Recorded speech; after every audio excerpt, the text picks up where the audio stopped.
কবরের প্রথম রাত কেমন রাত হবে আপনার আর আমার, এটা বোঝানোর জন্য আগে মরণ থেকে বুঝাই। ও বাঁশখালীর মুসলমান, খুবই মনোযোগ দেন মা বোনেরা। ও মা, আপনি যে সুন্দর পোশাক পরে সেজে গুজে গহনা পাতি দিয়ে আপনাকে নিয়ে আসা হলো শ্বশুর বাড়ি। মারে, আপনার ঘরের মধ্যে একটা বৃদ্ধ মা আছে, শাশুড়ি। মনে ব্যথা দিবেন না, এই বৃদ্ধ লোকটা আপনার কাছে তেমন কিছুই চায় না, একটু সহানুভূতি চায়। বিনিময়ে আপনার স্বামীর জন্য সে 40টা বছর পরিশ্রম করেছে। ও বোন, আপনাকে বলছি, এই বৃদ্ধ মাটাকে আপনি ব্যথা দিবেন না। এই বৃদ্ধ মাটা আপনার স্বামীর পিছনে 40 বছর পরিশ্রম করেছে।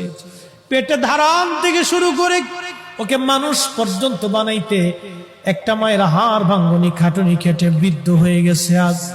সে কিছুই চায় না রে বোন, আপনার কাছে মাত্র একটু সহানুভূতি আর ভালোবাসা চায়।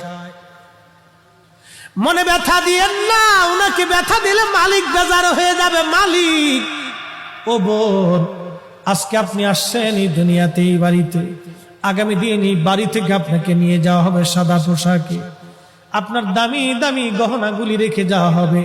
বাংলাদেশে একজন ধনী মারা গেল করোনায়। আহা, করোনার সময় মানুষ চেনা গেছে। একজন ধনী করোনার সময় মারা গেল। এই ধনী যখন করোনায় মারা গেল, মারা যাওয়ার সময়